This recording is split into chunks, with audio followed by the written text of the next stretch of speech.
Only earning $750 a month is like having a college student's allowance. Even students working at bars make more.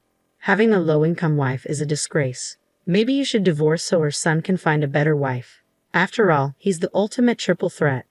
My mother-in-law keeps making snide comments after seeing a pay stub, but it's not actually mine. My name is Amanda, and I'm a 32-year-old nurse. I've been married to John for 5 years. We met at a college club, started dating, and eventually got married. We first met at a party when he was a medical student and I was a nursing student. John hasn't passed the medical licensing exam after failing twice and taking 3 years off. He is currently working part-time and studying hard for the exam. I'm working as a full-time nurse, so I'm the primary breadwinner.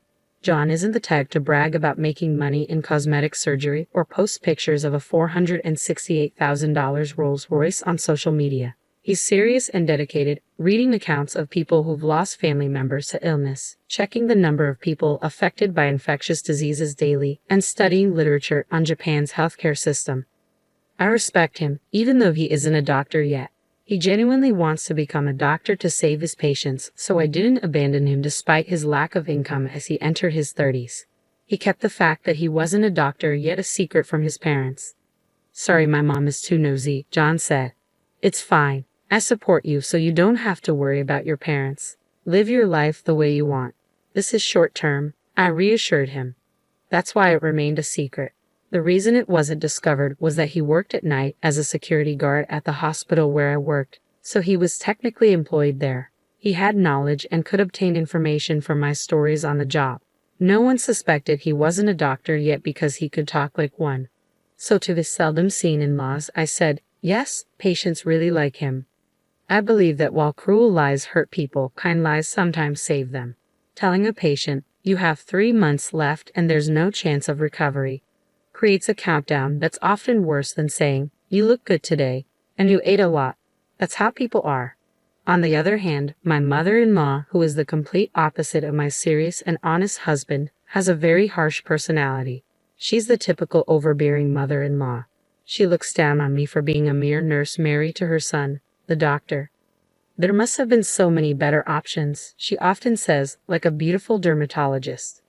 I always apologize and bow my head when she talks like that. I wholeheartedly support my husband in his pursuit of becoming a doctor, but at this point, he's just a high school graduate with extensive medical knowledge working part-time. He's not even a medical intern yet. But my husband is genuinely grateful to me, always saying, "Thank you for everything."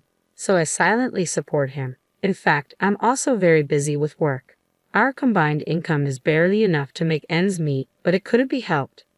I didn't care much about money as I entered this world because I genuinely admired Florence Nightingale. Currently, I'm a nurse in internal medicine, the most demanding field in terms of workload. The thought of wanting money hasn't even crossed my mind.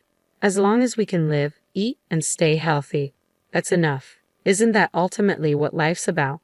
Despite the fact that I'm supporting my husband's living expenses and tuition, my mother-in-law goes around the neighborhood saying, "My son is a doctor and earns well. If he were a serious doctor, he wouldn't want his mother to brag about his income, good or bad."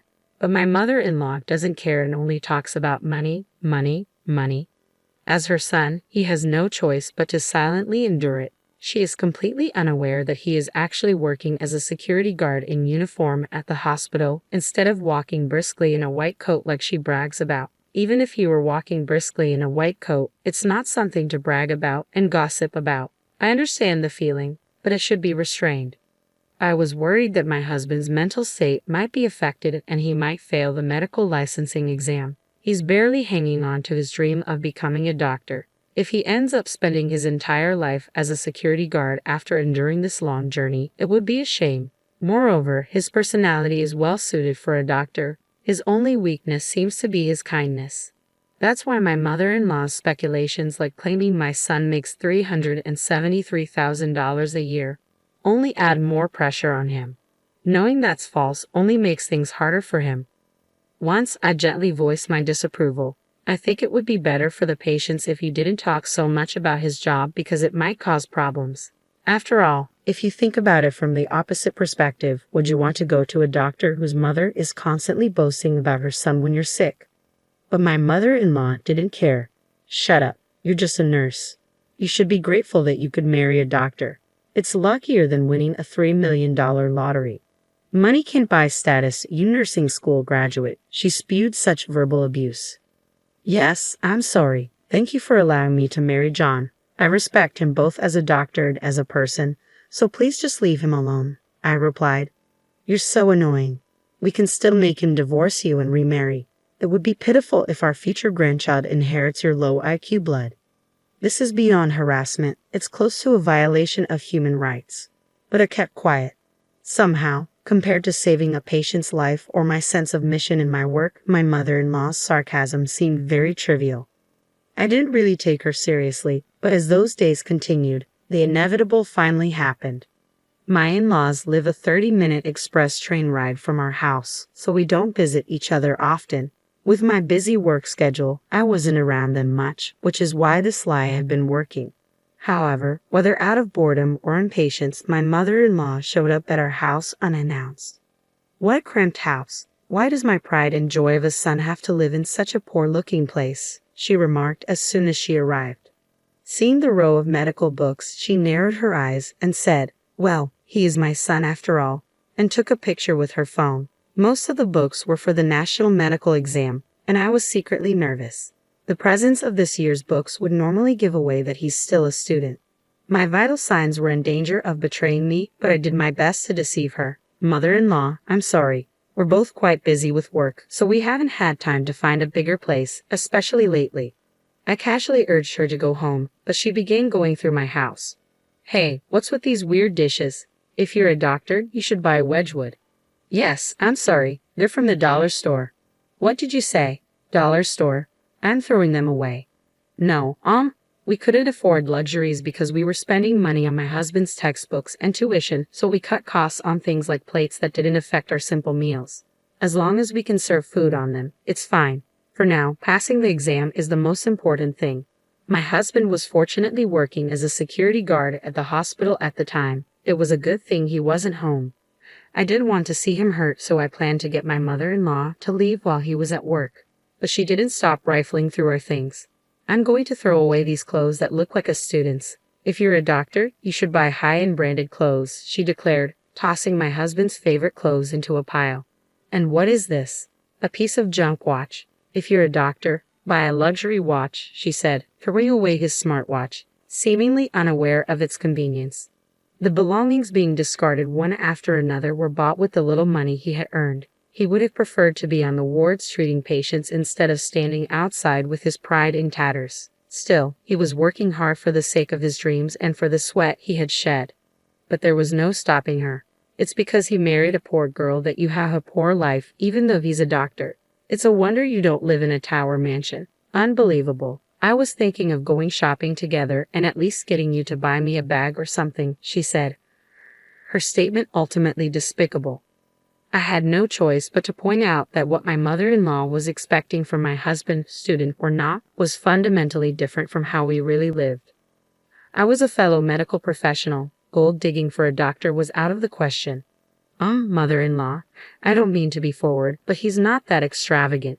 Our current lifestyle suits us well, I said. I conveyed this casually, but my mother-in-law wouldn't budge. You're so annoying.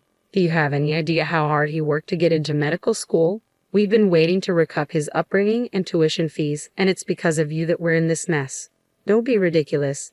My mother-in-law, increasingly heated, didn't stop searching my house. She rummaged through not just the kitchen but also every closet, discarding anything cheap. Then, unbelievably, she began to open the clear cases where we kept our utility bills, mail, and other paperwork. That's when she found the pay stubs. They were marked with $750 and $2.25. Despite my husband's name being clearly written on them, she either didn't notice or couldn't read the writing. She screamed, $750? What do you mean, $750? You nurse. That's not my son's daily wage. Even anesthesiologists make $750 a day, and you're the wife of an internist making only $7.50. Are you slacking off at work or what? She began to go insane. That's why you're living in such poverty. You're a money sucker, huh? Barely working as a nurse and deceiving the doctor. You're just a part-time nurse because it sounds good. $750 is nothing, so quit already. That money was earned by him during the younger doctors passing him by, working in the gaps between his study hours for a very low daily wage. It was by no means the same with or without it. I thought it was a very pure number. But my mother-in-law's madness wouldn't stop, and finally, the worst happened. You're a poor, luck-bringing wife. Divorce quickly, she demanded. At that moment, everything came to a head. I heard the front door slam shut. My husband had returned home from his part-time job. His face froze when he saw his clothes and watch cruelly stuffed into a trash bag. He began to silently and carefully pick them up, one by one. My mother-in-law spoke up. John, I don't mean to be harsh, but please divorce this wife of yours. Why did you, with your high education, high income, and tall height of nearly 6 feet, choose such a pathetic woman? I'm so sad. She only earned $750. But my husband remained silent, his lips tightly pursed, making it impossible to tell what he was thinking. My mother-in-law laughed and added, I'll bring the divorce papers for you. Leave this dusty room and this disinfected-smelling woman behind and remarry a better woman. You're a doctor. Remarrying is a given. Then my husband slowly stood up and finally said, Mom, I've been keeping quiet about this, but I'm not a doctor yet. Huh? She responded, stunned. I'm sorry for hiding it, but I haven't passed the national exam yet. And about that $750. For some reason, my mother-in-law was so surprised that she turned to me for help. I didn't understand what he's saying. This $750 pay slip is yours, right? I decided there was no use hiding it anymore. No, it's not mine, I replied. My husband chimed in, that's my salary from my part-time job. That can't be. You're lying, right? She stammered. I'm not lying. It's true, he said firmly. I'm not a doctor yet. I failed the national exam twice, my husband confessed. My mother-in-law, shocked to find out her son was not a doctor yet, suddenly started acting strangely. As she rummaged through her house, she slipped on some scattered newspapers and fell to the floor, crying out for help. She managed to avoid hitting her head but broke her right arm with a loud snap. My husband and I quickly treated her and took her to the hospital, guiding her to the orthopedic department. But my husband had something important to say. Mom, I'm sorry, but please don't come to our house anymore. And I don't want you to think of me as your son anymore, he said firmly. Trembling from shock, my mother-in-law listened as he continued. I knew you were bragging about me, but I put up with it. I felt guilty for lying, but when you insulted the money I worked so hard to earn, that was too much. But I never would have guessed you were a doctor. It doesn't matter if I'm a doctor or not. Do you think I'm studying just to say I earn $750 a day? I'm an adult, and it seems like we can't reconcile our differences in value, so let's cut ties. It seemed that my husband had truly decided to sever his ties with his mother. My mother-in-law, who had found her only purpose in life boasting about her son, seemed completely disheartened. Nowadays, she stays cooped up in her house, apparently too embarrassed to face her neighbors.